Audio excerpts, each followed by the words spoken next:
أعوذ بالله من الشيطان الرجيم بسم الله الرحمن الرحيم.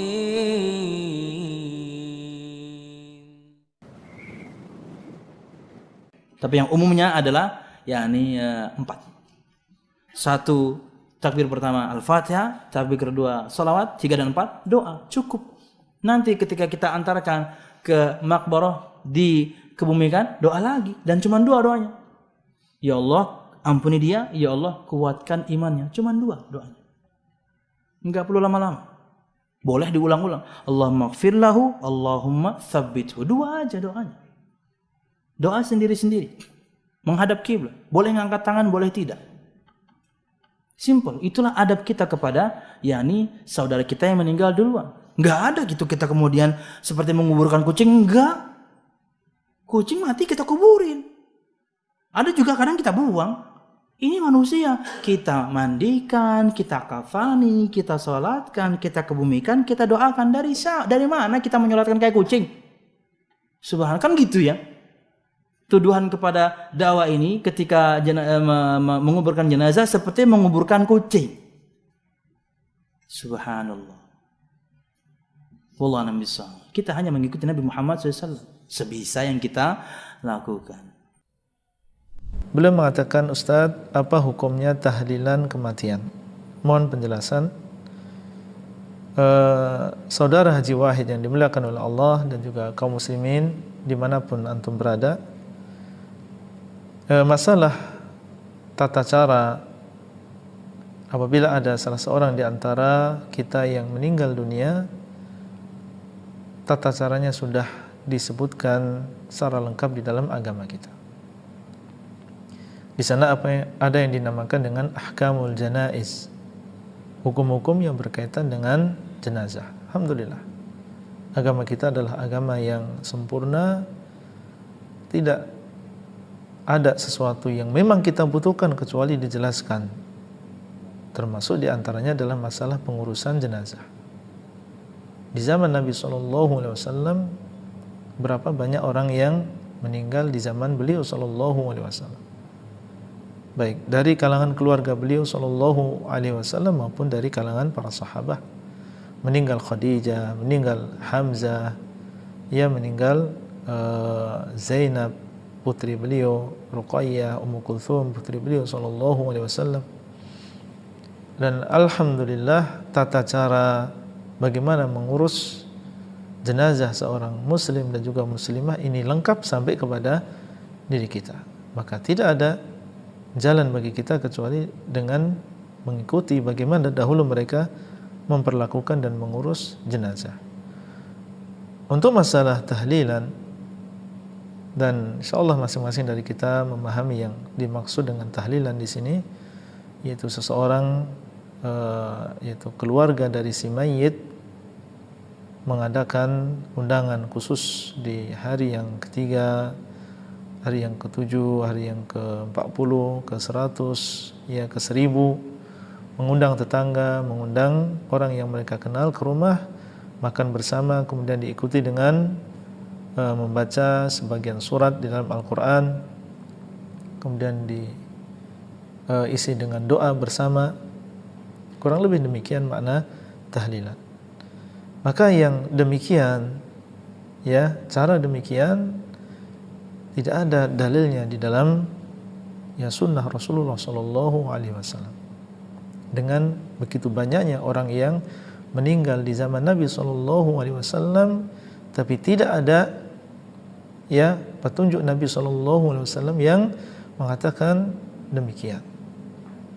Ya sebenarnya petunjuknya sangat mudah sekali. Ya untuk mengurus jenazah di dalam Islam ini sangat mudah sekali. Dan itulah yang bermanfaat. Ya dimandikan, kemudian dikafani, disolatkan, dikuburkan dengan cara yang benar. Ya kemudian apabila seseorang ingin berziarah ke kuburannya, mengucapkan salam, silahkan. Adapun ya kalau kita ingin memberikan hiburan kepada keluarga, maka kita bisa bertemu, baik mendatangi rumahnya ataupun bertemu di kuburan atau di jalan. Kemudian kita mengucapkan, ya, memberikan hiburan, mengatakan adalah engkau bersabar, ya, inna lillahi wa inna ilaihi rajiun, kita semuanya adalah milik Allah dan kita semuanya akan kembali kepada Allah. Kemudian kita mendoakan bagi si mayit, semoga Allah mengampuni beliau, merahmati beliau, memasukkan beliau ke dalam surga. Ini yang ditunjukkan oleh dalil, ya. Atau bisa kita datang ke rumahnya membawa makanan, ya, kita tampakkan bahwasanya mereka tidak sendiri, ya, masih ada di sana tetangga-tetangga yang mereka memiliki perhatian. Nabi SAW ketika meninggal Ja'far, ya, bin Abi Thalib, sepupu beliau, maka beliau mengatakan kepada para sahabat, isna'u li ali Ja'far ta'aman, hendaklah kalian membuatkan untuk keluarga Ja'far makanan. Hendaklah kalian, yaitu selain keluarga Ja'far, ya, mereka diminta oleh Nabi SAW untuk membuatkan makanan bagi keluarga Ja'far, untuk menunjukkan bahwasanya mereka ini enggak sendiri. Meskipun ditinggal oleh Ja'far, ya, selain Ja'far itu kaum muslimin yang ada di sekitar mereka memiliki perhatian juga kepada keluarga Ja'far. Ini petunjuk Nabi SAW. Jadi yang membuat makanan adalah orang-orang yang ada di sekitar keluarga, bukan justru keluarga si mayit yang membuat makanan kemudian membebani diri mereka dengan sesuatu yang mereka tidak mampu. Dan ini yang terjadi, ya. Sebagian keluarga menjual apa yang mereka miliki, menjual sawah, menjual sapi, menjual rumah, demi untuk melakukan ritual-ritual seperti ini, ya. Ini membebani manusia. Bahkan terkadang di sana terjadi, ya, memakan harta anak yatim, ya, karena yang ditinggal oleh si mayit tadi masih kecil, jadi adalah anak yatim, tidak tahu menahu tentang hartanya, diambil hartanya, dijual demi untuk melakukan acara seperti ini.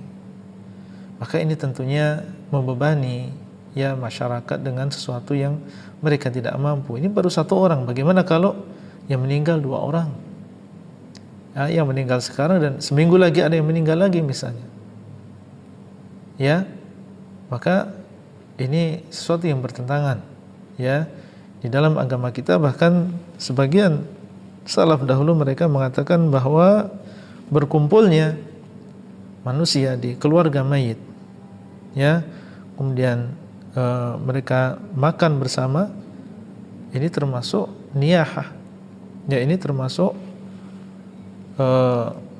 bentuk meratap, ya, sebagaimana dikabarkan oleh Jarir, ya, beliau mengatakan, Jarir ibn Abdullah al-Bajali, kunna na'uddul ijtima'a ila ahli al-mayyit wa sun'ata at-ta'ami ba'dal mauti minan niyahah. Kami dahulu menganggap bahwasanya berkumpul di keluarga mayit kemudian membuat makanan setelah meninggalnya si mayit, ini termasuk, ya, niyahah, ya, termasuk meratap, dan meratap ini termasuk dosa besar, ya. Maka ini bukan amal soleh yang dilakukan, justru merupakan maksiat, ya. Oleh karena itu, secara ringkas kita katakan, hendaklah kita sebagai seorang muslim, ya, mengikuti sunnah Nabi SAW, dan kita yakin bahwasanya ketika kita mengikuti sunnah Nabi SAW, yang kita dapatkan adalah kemudahan, keberkahan, diterima amalannya. Adapun seseorang yang justru mencari petunjuk selain petunjuk Nabi SAW, maka di situ ada ketidakberkahan, ya, membebani diri dengan sesuatu yang dia tidak mampu, dan yang lebih parah lagi, ya, dia justru melakukan dosa dan tidak diterima amalannya. Maka ini adalah kerugian, tentunya kerugian yang besar, baik kerugian yang berkaitan dengan materi ataupun kerugian yang berkaitan dengan agama. Wallahu ta'ala a'lam.